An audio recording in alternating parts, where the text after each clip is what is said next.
Okay. It's early Sunday morning. Having slept at my grandparents' house the night before, I'm off to church with my grandmother. I'm nearly 5 years old, and as we enter, I'm in awe. Multiple stained glass windows line either side of the walls as I marvel at the way the light pours in and fills the space with a kaleidoscope of colors. The smell of frankincense fills the room as the priest speaks the Mass entirely in Polish. And though I do not understand a word of what he says, I feel it deeply. My heart bursts open wide, and I'm moved to tears. As I watch my grandmother kneeling to pray, I also become confused. The night before, she caught me speaking to a spirit that I could see in her house, and she made it very clear to me that it was unsafe to do this. As I watched her kneeling to pray, I couldn't understand why her way of speaking to spirit was any different or safer from mine. I would also watch my grandmother take her prayers to her garden, which made up her entire backyard. The yard itself was encased in a single row of cedars all the way around it. She was very proud of them, saying that they offered us protection and a connection to our ancestors. After Sunday night family dinners, I would watch my grandmother sit on a bench at the edge of this garden, filled with gratitude as she prayed and honored the earth. It was very clear to me that her time in this garden was just as sacred as her time at church. I understood this deep connection to the earth as a highly sensitive soul. I always felt safest there, held among the elements. Growing up, I would feel things intensely and continue to see spirit, but I would learn to speak of it less and less. I can remember seeing spirit in the corner of my bedroom at night, only to get into trouble if I screamed because it scared me. Sometimes I would have bad feelings, and I would be told that I worried too much, even if that bad feeling turned out to be true. So at the age of 16, when my first grandparent passed away, and he came through for me, asking me to tell the others that he made it safely, I didn't. I didn't want to be made fun of or get into trouble, so I learned to stuff it all into a box. I then did everything I could to be more like everyone else around me, until one day, I wasn't given a choice anymore. Something so big happened that everything I was trying to hide for more than 30 years came spilling out of me. I'm 5 months pregnant with my second son. It's been a challenging pregnancy, so I'm off to a healer for an appointment. As soon as I lay down on the table, a voice inside of me says, "Tell her to push." We both panic. It's too soon for the baby, so we convince my body to hit pause, and I tuck away that message neatly into the box. I'm 7 months pregnant when I read a heartbreaking story in the local newspaper about a man who had just lost his wife in childbirth and was now left with 2 young children, soon to be the same age as mine. Convinced it's a premonition, I feel sick to my stomach. My husband proceeds to tell me all the logical reasons the story would not be ours, and I try to tuck away any worry I have into that box. I'm 1 week overdue when I go into labor. As evening turns to morning, my care is transferred. Before the doctor even walks into the room, I have such a bad feeling. My body immediately reacts to her energy, and she tells us to do a C-section, saying the baby will get stuck if I push. I watch for my midwife's reaction, and she can no longer legally say anything. I begin to panic, and my husband is forced to make the decision.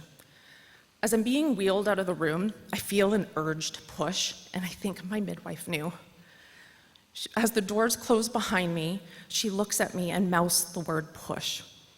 And it dawns on me that she also doesn't trust the doctor. The operating room is cold, sterile, and bright. I begin to ask multiple times if everything is okay.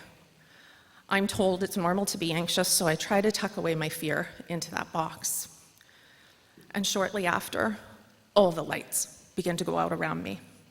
At one point, I drift back into the room to feel the chaos as multiple doctors and nurses surround me.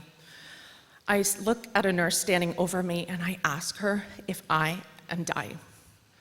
She tells me to think of my boys, and so their names become my mantra as I drift back off into the waiting place. But not before hearing one of the doctors scream, "Hurry, we're losing her." Time loses all meaning here, but I'm told 12 hours pass, 4 surgeries, and 50 blood transfusions.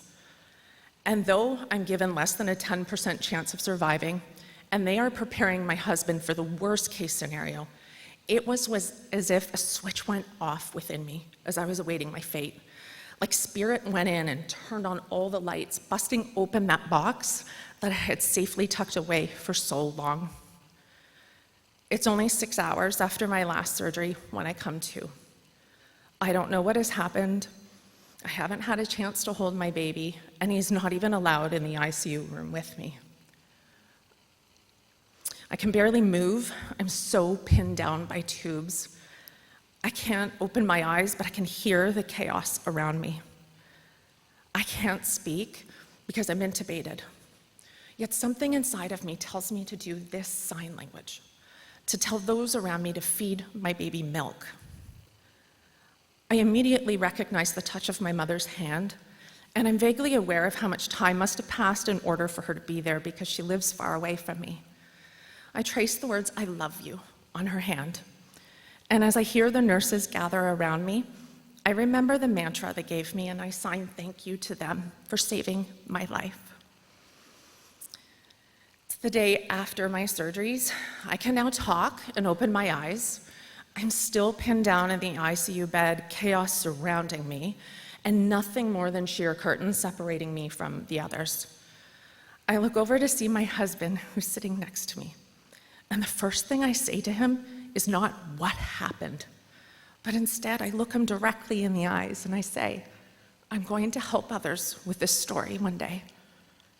And though neither of us knows exactly what that means, he just smiles and nods, and he chooses to believe in me. In the months that followed, I would slowly build the strength to walk again, take a shower on my own, and simply just hold my baby while standing. As the months turned to years, I would see a number of specialists, undergo dozens of tests, and eventually be given multiple health diagnoses. I would stumble and fall broken on the floor more times than I can count, and I would even consider giving up. But something inside of me kept going.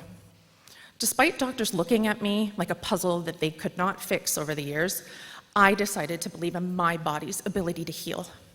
I flowed from one healing modality to the next over the years, finding meditation, yoga, energy healing, various types of therapy.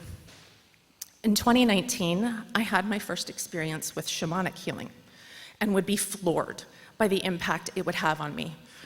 I would shed layers of heaviness that I had carried for years. I would reconnect and accept my most authentic spiritual self. And I would develop a deeper connection to my ancestors. Eventually, I decided to take my training in shamanism, and I tiptoed in. I was terrified. It was not something I ever thought that I would do, yet every part of this training felt like coming home. This is when my grandmother would begin to show up. At first wearing very plain clothes, as she often did, telling me it was in order to fit in. And eventually, as I kept going with this training, she would begin to come forward in brighter, multicolored, ceremonial wear, as if to reclaim who she really was. So I dug into her ancestry in Poland, only to find out that my ancestors were also shamanic healers. The female healers called Polish whisperers because they used their connection to spirit in order to help others find healing too. At some point, it obviously became unsafe for her to do this, so she fled to France and then later Canada. Like me, she was afraid, and she would stuff everything away tightly into that same box. I lost my womb that fateful day, the very thing that defined me as a woman, a space of creation where I grew my 2 amazing boys. Energetically, this space connects us to our grandmothers and to our intuition. For some reason, it took me losing this physical space for me to stop second-guessing it, fearing it, or stuffing it into the box. My healing journey quickly became this reclamation of the very thing that makes every single one of us women out there: our intuition, our connection to our ancestors, the divine, and the earth itself. As I allowed this connection to expand and grow, I felt called to create a vision board in 2020. And one photo was a woman standing on stage sharing her story, which I clearly put on hold for 5 years until last June, when my son took the stage like this to address his graduating class. His bravery, as I watched him, reminded me of the promise that I made to my husband that day. And once I remembered, well, my grandmother would begin to weave it together. It's actually just days before my birthday, which I shared with her. And I am standing here on this stage sharing the story of how my rebirth became a reclamation for her and our ancestors too. She would guide me here in the most magical ways. And I'm standing in a church, of all places. This year's event is in a church surrounded by cedars, large windows on either side of us with the light pouring in. All of those times we went to church together, I think she saw the way that Spirit moved me, and we made a pact to do this healing together. And during that fateful day in the waiting place, she was the one I saw. It was her that helped me to bust that box open for us, for our ancestors, and for all of the women out there who have ever been afraid of their magic, who ever had to hide their truth, run from it, or keep their voices quiet. No more. When one of us heals as women, we all heal. So we busted that box open, and we let the kaleidoscope of light in. And I don't know about you, but I think it's about time that we use that light to burn it all down to the ground in order to set every single one of us free.